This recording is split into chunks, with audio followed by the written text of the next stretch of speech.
Pero a esta hora nos vamos a conectar con el señor ministro de Inclusión Económica y Social, Esteban Bernal, a quien le quiero agradecer por la gentileza de atendernos. Más allá de su gestión al ministro Bernal al frente, lo que conversamos hace algunas semanas sobre su gestión en el ministerio, si quiero pedirle a Esteban Bernal, y una vez más gracias por aceptar esta entrevista, una lectura política, ministro Bernal, de lo que pasó ayer en Carondelet. Yo no sé si exagero, al menos es lo que yo pienso. Tal vez esta es, en mi tiempo de reportero hace años, le llamábamos a estos cambios de gabinete masivos crisis política, o sea, crisis de gabinete. La crisis de gabinete le llamábamos los periodistas, o se conocía en el argot popular, la crisis de gabinete cuando el presidente les pedía la renuncia a varios ministros o a todos los ministros y promovía justamente cambios en su gabinete. El presidente de la libertad de escoger o no a los funcionarios de su confianza, ratificaba o no, y si es que no ratificaba, generaba cambios. Eso le llamábamos nosotros como crisis de gabinete. A mí me parece que esta es la más compleja, la más dura, desde que Guillermo Lasso asumió el poder el 24 de mayo. ¿Y por qué pienso de esta manera? Porque tres personas de su entorno más cercano, Iván Correa, secretario de la Administración Pública, Aparicio Caicedo, consejero presidencial, y Fabián Pozo, secretario jurídico, muy cercanos al presidente, de ese entorno más cercano, se fueron ayer. ¿Cómo leemos esto, ministro Bernal? Bienvenido, buen día. Buenos días, Fabricio, Belkis, un saludo y gracias también por la invitación. Bueno, cómo quisiéramos interpretarlo en el marco de esa grata libertad de expresión que la vivimos permanentemente, es bienvenido, si así le llamaríamos. Yo no, inclusive no me distancio de eventualmente decirle una crisis de gabinete.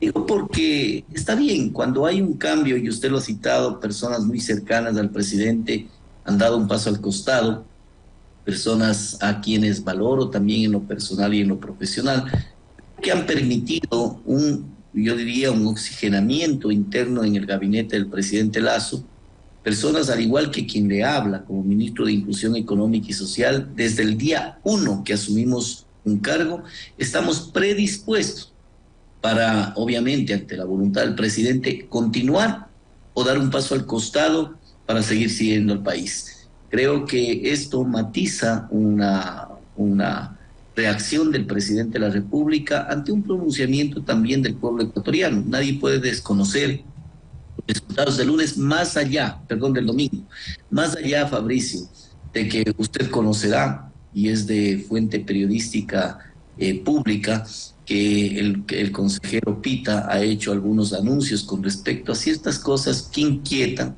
que incomodan, que preocupan, yo no voy más allá, ¿no?, de la situación relacionada con la votación del día domingo. Sin perjuicio de ello, hemos entendido claramente que hay que respetar el pronunciamiento del pueblo ecuatoriano, hay que asimilar en el marco de las competencias del gobierno central, hay que hacer una catarsis interna y, como siempre he dicho, toda política pública, y la excepción no es la política pública del presidente de la República, requiere perfectibilidad permanente, hacer una catarsis interna, redireccionar, entender los lineamientos que en un momento dado se puede dar inclusive en el marco de la democracia. Nosotros hemos asimilado y hemos entendido. Yo el día de ayer tuve un debate con una asambleísta de la Revolución Ciudadana y le decía, mire, yo hago una catarsis y hago una reflexión personal, pero también institucional y a nombre del gobierno. Efectivamente, ha hecho un pronunciamiento con respecto a una consulta popular. ¿Qué fue eso? Consultar a la ciudadanía. Pero también cuidado, se haga una extrema legitimación política y electoral. Digo, porque hay que entender las realidades electorales a las que nos hemos sometido. Y déjeme tocarle dos o tres, mi querido Fabricio. Primero, Cotopaxi, en donde nuestra candidata, una joven que ahora se posicionó el día de ayer como gobernadora de la provincia de Cotopaxi, Tania Vázquez, quedó a 1.400 votos, si no estoy mal, de la prefecta ganadora, ¿no? Y participó por el gobierno, participó por nuestro movimiento. Entonces, hagamos una valoración mucho más sensata de lo que viene pasando a nivel nacional. ¿Será que hay una legitimación absoluta electoral? Probablemente no. Política sí, tienen el cargo. Lourdes Iván es la nueva prefecta de Cotopaxi, pero estoy convencido y conociendo la inteligencia de Lourdes, estará dando un miramiento también a aquel 80% que no votó por ella. Y también dando un miramiento a aquel casi 18% que votó por Tania, por el gobierno, por nosotros, por la candidatura de Tania Vázquez, lo propio en Esmeraldas, Frickson Erazo, que también el día de ayer se posicionó como gobernador, que perdió de igual manera, creo que no supera los 1.500 votos de la pérdida de Frickson, también candidato nuestro, también candidato del gobierno, el señor Villasís, Vico Villasís, que es el nuevo alcalde de Esmeraldas, a quien felicito, y quien Frickson entendió y felicitó también una realidad democrática, le quedó así, como decimos en el argot popular, pisando los talones. ¿Será que el señor Vico Villasís también reconoce que tiene que girar su mirada a ese 80% que no votó por él? Lo propio en mi provincia de la Suay, mi estimado Fabricio, quedaron empatados, cuádruple empate. El alcalde Cristian Zamora gana con el 18.20%, si no estoy mal. El actual alcalde perdió con el 17.80%. El que le sigue a Adrián Castro con el 17.60%, Paul Carrasco con el 17%. Quiere que le dé un detalle, mi estimado Fabricio. El que gana las elecciones es una persona muy cercana y que militó dentro de nuestra propuesta política durante muchos años, cercano, amigo, personal, ¿no? El que pierde las elecciones, militante de Creo, Pedro Palacios. El que queda tercero fue el exdirector de la ANT, Adrián Castro. Y el que queda cuarto con ese nivel de porcentajes es Paul Carrasco, candidato nuestro. Entonces hay que hacer una lectura sensata también y mucho más amplia. Le doy un dato adicional. En Pichincha, los nulos y los blancos sumados, Fabricio, sumados superan la votación de la prefecta Pavón, a quien reconozco su triunfo político. Hay que hacer una relación electoral. En Cuenca, los nulos y blancos superan la votación del alcalde electo. En la provincia de la Suay, los nulos y blancos superan la votación del prefecto electo. El prefecto gana con 75,000 votos, nulos y blancos 113,000. Creo que a la clase política, solo al gobierno nacional, que sí lo estamos haciendo, nos obliga a hacer una evaluación mesurada de lo que ha pasado en el contexto electoral. En el contexto electoral. Y le he dado datos, Fabricio, más allá de que aquellos pueden ser refutables, pero de aquí tenemos que entender que hay un Ecuador que nos dijo, vamos hacia adelante, continuemos con políticas públicas que permitan mejorar la estructura institucional del país, y eso ha leído el presidente de la República, y sus cambios realizados el día de ayer demuestran que hay una voluntad política, institucional y gubernamental de continuar, y a lo mejor prescindiendo, y sin duda, prescindiendo, diría yo, de gente muy cercana, de cercanos colaboradores, de un círculo muy cercano al presidente, mirando al Ecuador sobre los lineamientos de un pronunciamiento político. Así deberían hacerlo todos, y no a la aventura generar lecturas que son en algún momento, inclusive, diría yo, desestabilizadoras. Ministro, ¿qué tal? Bienvenido nuevamente, buenos días. Es inevitable relacionar este remesón en el gabinete ministerial con los resultados del referéndum. El exsecretario de Comunicación, Leonardo Lazo, el Pipo Lazo, en una publicación en su blog fue muy crítico con el que hasta ayer era el círculo más cercano del presidente Guillermo Lasso. Más allá de que, como usted señala, habría esta intención de cambio, de refrescar, de redirigir de alguna manera esta gestión, el presidente Guillermo Lasso no se dejó obnubilar de pronto con estos criterios que apuntaban a minimizar la realidad, y esto a propósito de lo que dijo el Pipo Lasso respecto de Francisco Jiménez. A él lo citó haciendo referencia a lo que había manifestado, justamente en el sentido de que los resultados no eran tan dramáticos. A ver, mire, Belkis, primero parto con reconocer, y le estoy hablando a nombre del gobierno nacional. ¿Usted cree que el presidente ha minimizado los resultados electorales luego de haber hecho un pronunciamiento oficial como el que se lo hizo el día lunes pasado? ¿Usted cree que el gobierno nacional, liderado por el presidente Lasso, ha minimizado luego de los cambios realizados el día de ayer? En contexto creo que no. Más bien es una invitación a los demás actores políticos a que tampoco minimicen la realidad electoral que hace un momento a Fabricio les relaté de manera adecuada, prudente, respetuosa, pero con datos, ¿no? Y lo otro, lo de Pipo Lazo. Vea, a veces se vuelve un poco imprudente hacer un comentario público, pero tengo que hacerlo. Pipo Lazo me llamó en tantas ocasiones luego de su salida, y no solamente hizo unas llamadas telefónicas, me envió varios mensajes invitándome en varias ocasiones a sus actos públicos relacionados con el lanzamiento de su libro. Y me siento cercano al presidente, ¿no? Me siento cercano al presidente. Soy un ministro al cual el presidente, por ahora, porque soy igual susceptible de que me pida la renuncia mañana, el direccionamiento en materia de política social tiene que cambiar, tiene que ir a otro lado. Pero me llamó en contadas ocasiones a que le acompañe en un evento público, en un evento privado, público, en el que lanzaba su libro. Y en contadas ocasiones me decía, tu presencia es importante acá. Nunca fui, pero yo que critica de la forma que critica el gobierno nacional. Me parece un grado de incoherencia. Le permanezca llamando telefónicamente, mediante mensajes, a uno de los ministros más cercanos al presidente de la República. Mire, estas incoherencias son las que debemos cambiar. Perdón, ministro, ¿a usted le incomodó leer esa carta? ¿La habrá leído, no? ¿Le incomodó? Sin duda. Sí, por supuesto que me incomoda. Yo creo que la gente que sale, mire, yo suelo decir cuando hace tiempo atrás también salió alguien del gobierno nacional, y me le voy a dar el nombre, irrelevante comentar temas así, pero le voy a dar el nombre, quien trabajó conmigo en la Asamblea Nacional. Usted recuerda, Fabricio, que cuando fui asambleísta uno tiene la posibilidad de contar con colaboradores, uno de ellos, Leonardo Intriagos, hasta ahora. Otra persona fue Bernardo Ordóñez, quien terminó siendo secretaria de Derechos Humanos, ¿la recuerdan? Cuando salió, ¿no? Yo exterioricé una frase, digo, bueno, cuando uno va a una fiesta, ¿no? Aunque la música no le guste, pero baila, se divierte, conversa, cuando salga diga gracias, pues, no insulte. Porque si baila, se divierte, conversa en la fiesta, cuando sale, insulta. Creo que es un poco la falta de la ética política. Lo que pasa es que la postura o el contenido de la carta de Leonardo Lazo, del Pipo Lazo, es muchísimo más fuerte que aquella que emitió Bernardo Ordóñez. O sea, Bernardo Ordóñez estableció, creo que fue más diplomática Bernardo Ordóñez, más allá de su visión. Con diplomacia o no, igual dicen lo mismo, Fabricio. Así, pero lo del Pipo fue más directo. Sí, y vea, no creo que el protagonista de la política ecuatoriana sea el señor Lazo. Me refiero a Pipo Lazo. Por supuesto, declaración, no vaya a ser que... Pensé que hablaba del otro Lazo.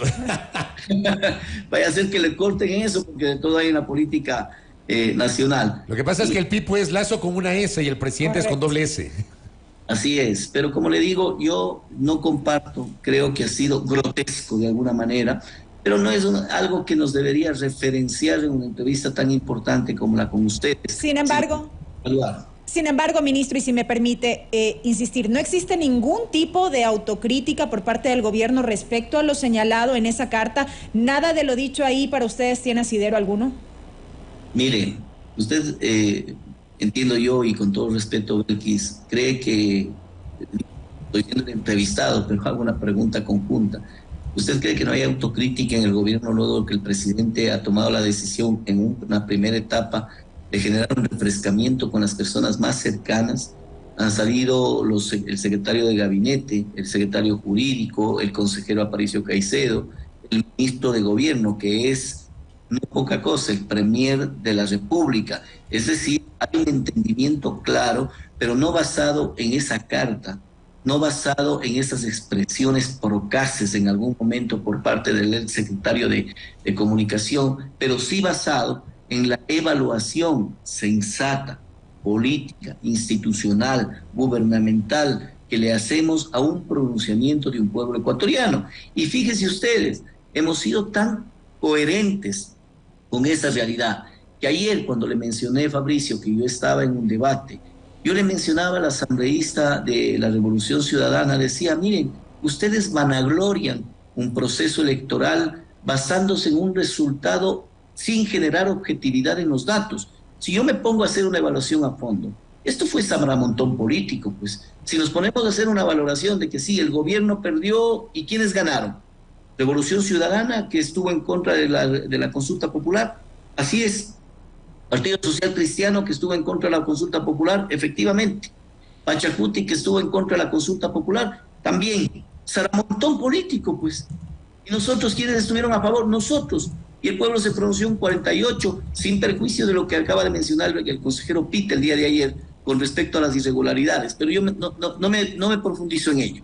Pero mire usted, si viésemos así, fríamente, 52, 53, 55, pongamos de generalidad, a 45, en César Montón, político, electoral, partidista, versus el gobierno, no nos diga mal, pues.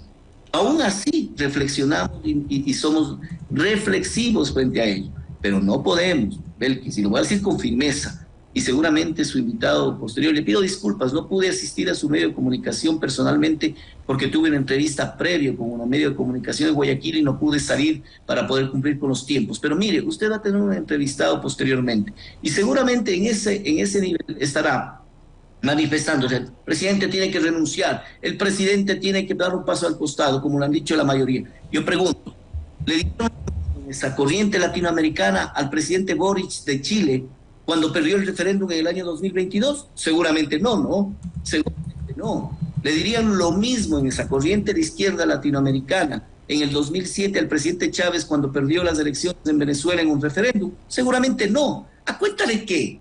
Un referéndum que marca un territorio electoral sumado a un proceso electoral desigual es motivación inmediata para la sedición, para la ironía, para marcar un territorio de desestabilización. Eso es lo que no vamos a dejarlo.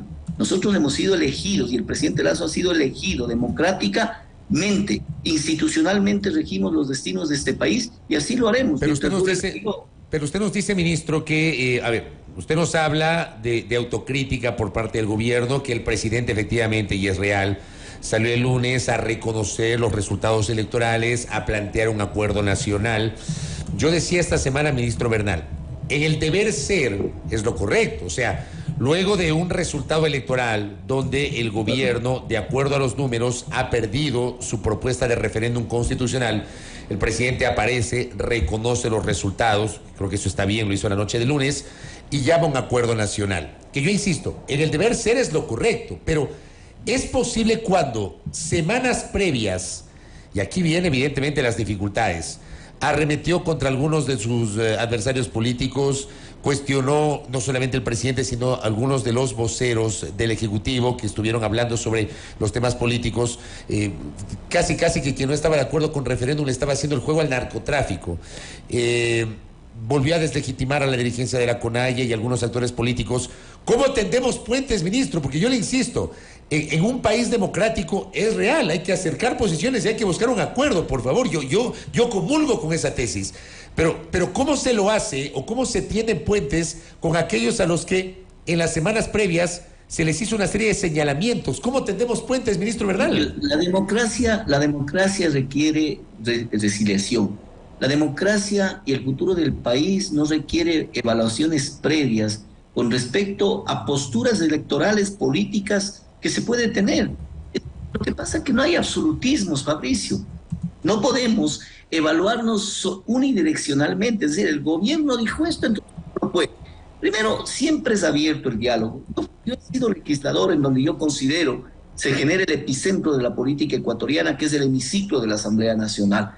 Y ahí las discrepancias son a diario y los acuerdos también, porque esto es la legislatura, esto es la democracia, esto es la política. Y yo pregunto, Fabricio, usted recuerda, usted es un periodista acucioso, al igual que Belkis, usted recuerda las elecciones 2014, ¿no? Sí, ¿cómo no? ¿Sí se acuerda las elecciones? No, las elecciones seccionales 2014, así es. Perfecto. ¿Quién ganó las elecciones 2014?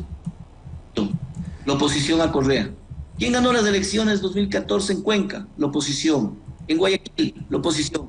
En Manta, la oposición. En Machala, la oposición. A alguien de nosotros se nos ocurrió decir, renuncie, presidente. Ha habido un pronunciamiento contrario a usted. Pero ministro, pero le quiero insistir, o sea, ¿cómo acercamos posiciones, por decir, con la CONAIE, si el presidente le ha dicho terrorista a la unidad CISA, o con Correa, con quien ha tenido una confrontación que se ha agudizado en los últimos meses, o con Nebot? Ya, ¿cómo nos acercamos? ¿Cómo el presidente Lazo se puede acercar? O sea, debería ser, en el deber ser del quehacer político, hay que conversar y yo estoy de acuerdo. Ya, a alguna gente no le gusta que yo diga esto, pero es algo en lo que yo creo, es parte de mi convicción.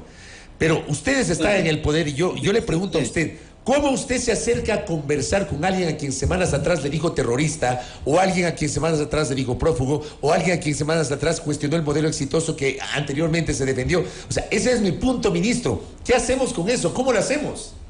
Mire, Fabricio, insisto que no hay absolutismo e insisto que hay una visión unilateral de la reacción. ¿O acaso a nosotros nos han dicho que somos lo mejor del mundo? Estos mismos sectores a los que usted hace mención nos han dicho de todo. El tema es que ustedes están en el poder, ministro. O sea, ustedes tienen una postura más allá de lo que digamos los periodistas, de lo que digan los actores políticos.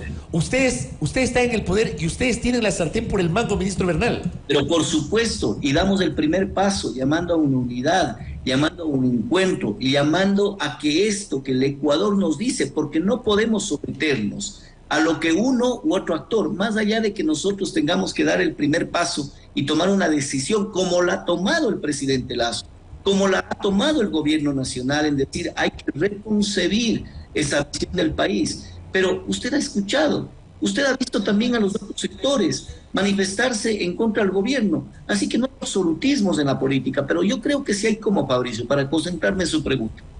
¿Hay cómo?